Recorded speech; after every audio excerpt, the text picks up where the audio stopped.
Alrighty, I'm back working on the C10 again. Got lots of work to do. Lots of parts coming in. Still ordering stuff, but making some pretty good progress. My job right now is to fill in these big holes in the floor. We got our new braces in, because you can see, yeah, not good.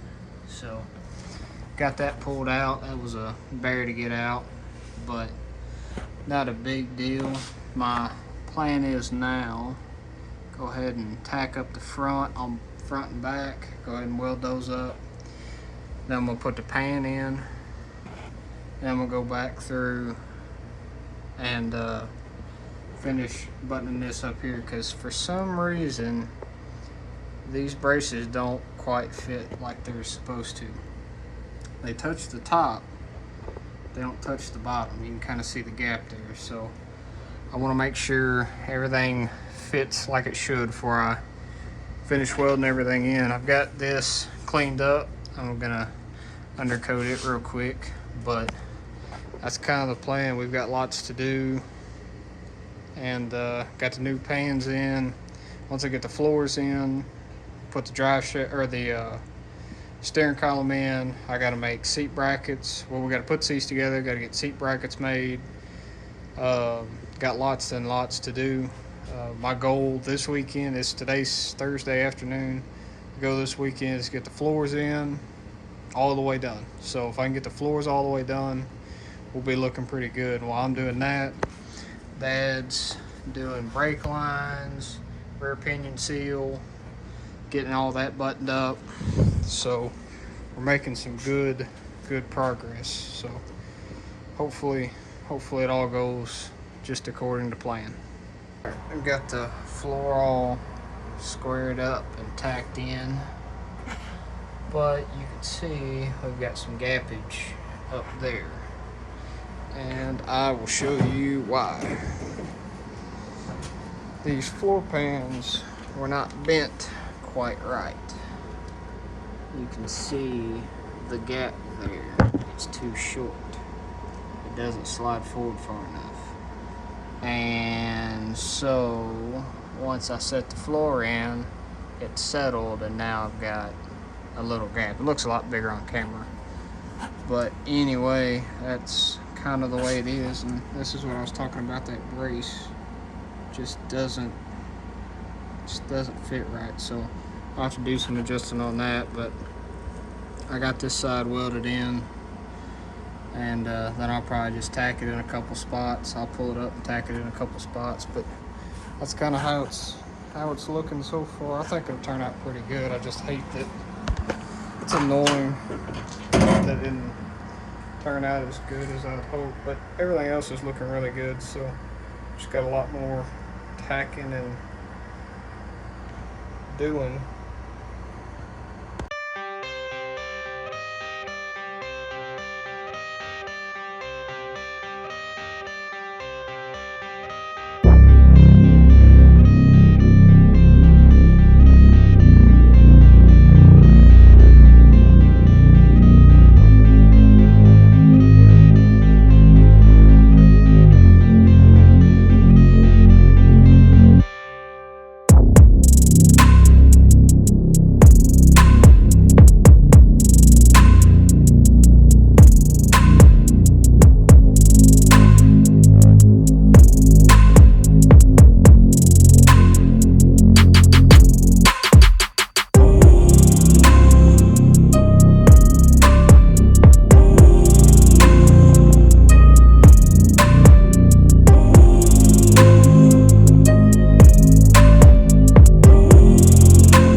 Got everything welded up. It's pretty messy in here, all the little slag pieces, but got it all welded up. My little patch piece actually worked out really well. all welded down through there. I went through and went underneath the truck and retrimmed this to size and got it done. This didn't fit quite right, but I was able to hammer it out and make it fit up pretty good. But everything fits pretty well, looks pretty good. It's about 10:30 tonight, so I think I'm about done.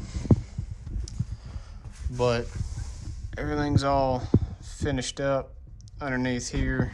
You can see all welded through there. Got the brace all finished welded in. I didn't weld up front because it doesn't quite meet up real well, but it's all tacked up in the back, so you know, it doesn't make any different noise than the rest of it. So pretty thrilled with the way that come out. It actually looks really well. This metal welds really well, and really didn't have too much issue blowing through, but I was welding to good metal because I cut out far enough. I also had to make a little patch strip in the back, but like I said, all done pretty good. So tomorrow I'm gonna come out here, I gotta pull that pan out, I gotta cut the brace out, swap the body mount, weld the new body mount in, get that floor in. That white square Dad made for the where the old shifter was, so get all that welded in and should be done with all this tomorrow. So be on the right track. We've been making a parts list of more stuff we need, core support, just all kinds of stuff we're running into of just things we need, things that need to be replaced if it's already out. And so we're getting a lot of it knocked out, but I think I'm done.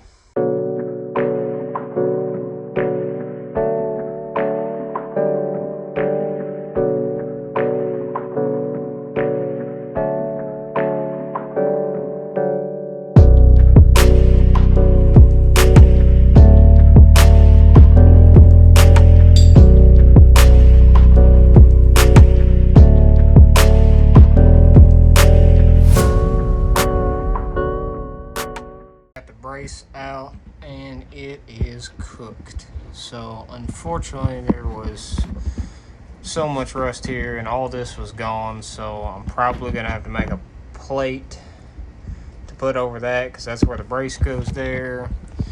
I'm gonna have to try to clean all this up, but the bolt was round, or the nut, the big square nut was getting rounded because it was spinning inside here. So without taking the floor pan out and cutting this brace out, you would have never been able to get those out. So looks like I got a little bit more work ahead of me. Even though this pan fits more, the brace is not going to work right. So I got some cleaning up to do, and hopefully not going to be too big of an issue, but doesn't look good.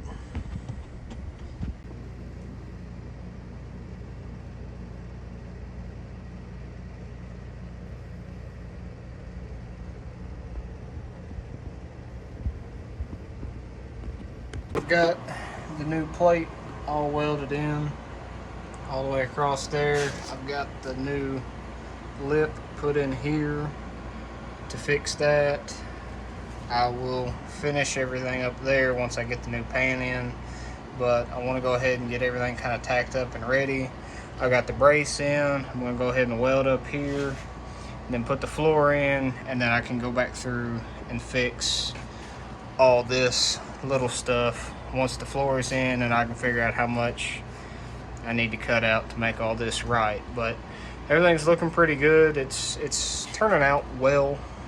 Like I said, all this little stuff here I'll fix once the new floor is in, get all the rest of this cut out. But I just want to make sure my fit and finish is going to be really good once I get the new floors in. But that's how it's looking now. Oh, no, it'll work. Alright. So you come in on? I can slide over. You just hand it to me underneath like that. Let me get. You got it.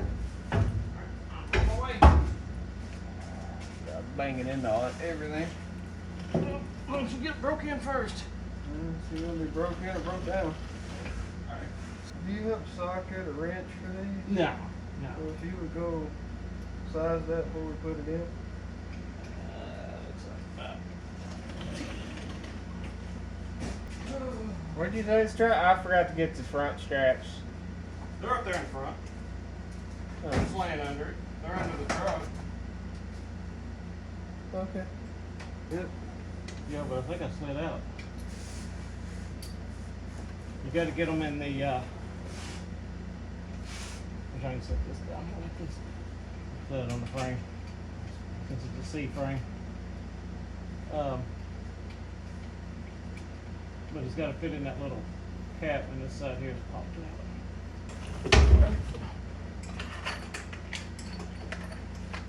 They don't want that falling.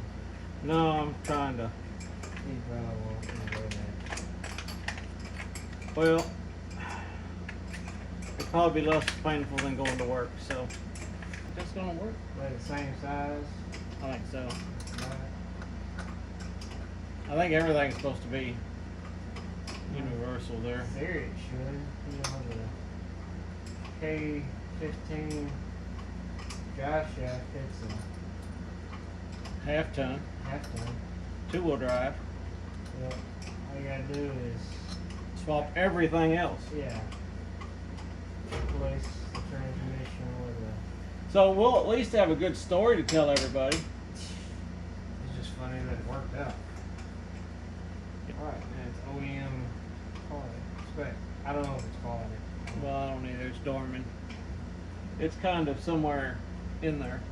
I didn't even. Oh, that's right. Yeah. Well, you got a lot doing. No, this is as far as it'll ever get away. Even if you jump the truck, that's as far as it's gonna go. No, it could go a little farther because it'll hit that frame. I mean, it'll go. And if we C-notch it, What do you mean? No. It won't go down any farther. Remember? It gets farther away when you jack it up. oh, that's right. This is as far as it'll go. Yeah, that's what I was saying. Yeah, it's Remember, it's stretched out. not. It's not like the 4-link in the Ranchero. Yeah. That's what got me all confused. Yeah. Now, like I said, And then when I measured it, you're like, that's not right. right. And I was like, maybe you just done something wrong. I just kind of assumed that was the case. I'm sure you did. All right, I'm gonna get this out of the other package. Okay.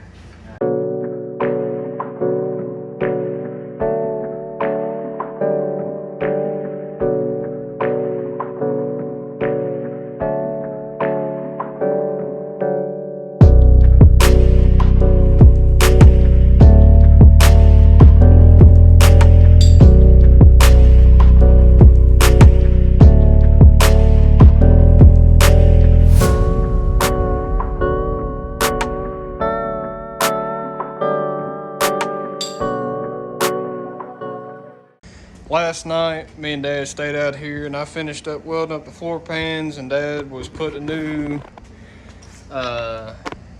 gaskets and transmission filter and everything in the transmission last night. And like I said, I got the rest of the floors welded up, and then he went under and started wire wheeling and cleaning the rust out from underneath the truck. So that way we can get the painting on it. And today I come, and you can see all the grinding dust, but I come and ground down all the high spots of the welding for the floor pans and underneath, and then I finished, he basically got all the passenger side cleaned up, and then I come in, because I was welding on the driver's side. He didn't do the driver's side yet, so I done the driver's side, got the heat shield out, got everything ground out under there, and had to do some. It's kind of neat.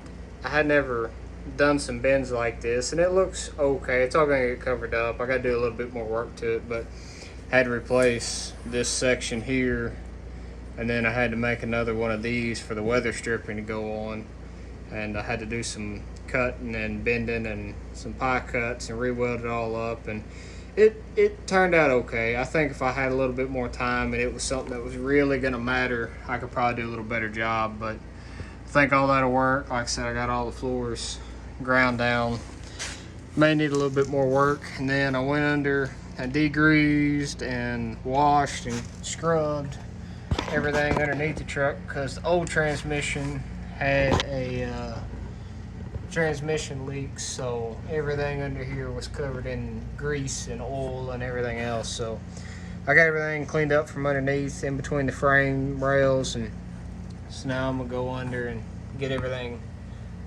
painted and looking nice, and that way we can start putting the I mean, that's really what's been holding us up from, I say, making big progress. We've been making good progress, but like stuff that makes it look like a truck again. That way we can get the fuel tank in it and the fuel lines and transmission lines and the rest of the brake lines on it. That way we can get the nose on it and stuff like that. That's just been little baby steps to get us on our big steps. So that's what I'm going to try to knock out here in just a little bit, is getting all this cleaned up and painted and let it dry, and then we can start making some big headway in the visual department.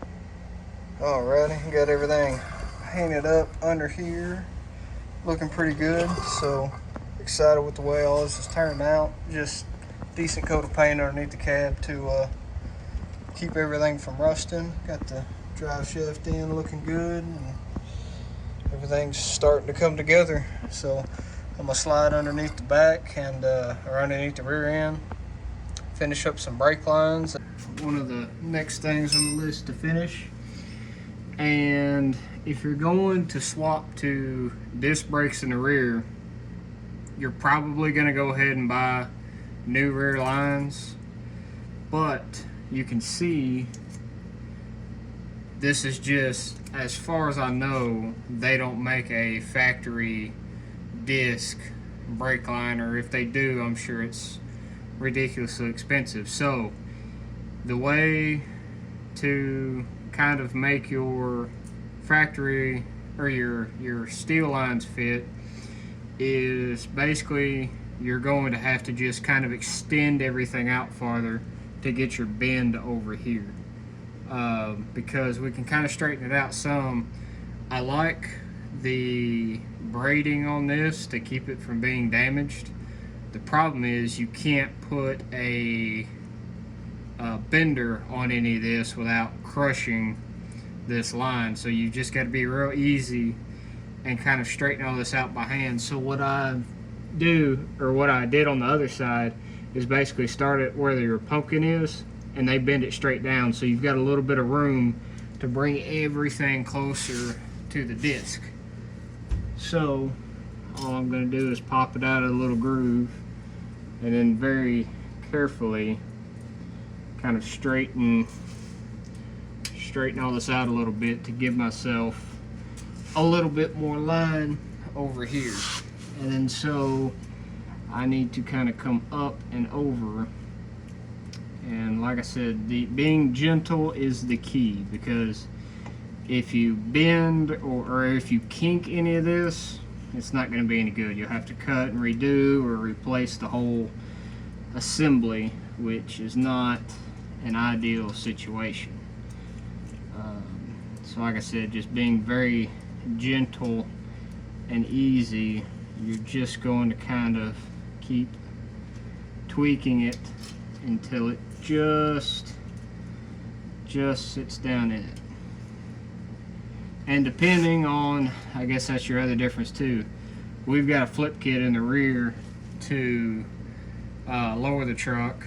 If you're running leaves on top, you just have to be mindful of all that and your blocks and everything. You also need to be mindful on how close your axle is to your frame at full droop. I mean, you've got these here that you need to keep them in, but you need to make sure you don't accidentally set them up here and crush your brake lines if you don't do a C-notch. We're gonna try to see if we can get away without doing a C-notch, but that may be in the future of us having to put a C-notch in this truck. So I think Dad was saying we're about a inch or so from hitting, so it's not like we've got a whole bunch of room to be playing with in between the axle and the frame. So that may be a future project of us putting the C-notch in, but as of right now, we're just trying to get this thing moving. making small bends and adjustments until you can get it to start to thread in, and as soon as you can get it started in, then I'll try to screw it most of the way down once it's started, and then I can bend everything to where I want it to be, to kind of finalize everything, because then you've got two solid points, one at each end.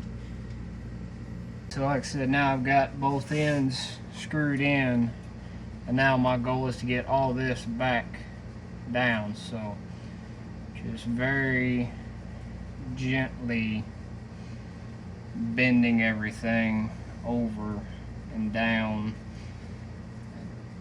You know, may have to straighten some of these lines out. And every truck may be a little different. There may be a better way of doing this, but this is the best way I can see fit to make this work again. This doesn't necessarily matter if it goes above, you know, if your line goes above this that I can see. I would say as long as you're not on top of your axle where your frame is, especially if you got a really low truck. But if you've got a really low truck, you've probably already C-notched it, or you're going to, or it doesn't matter. But that's kind of the concept of getting these lines. I'm gonna try to make this look a little better. I'm probably gonna try to bring it back behind here. Just keep bending it over and trying to massage it where you want it, but that's the concept. Just be slow and easy. There's no reason to get in a hurry, because as soon as you kink this line, you're gonna wish you hadn't. So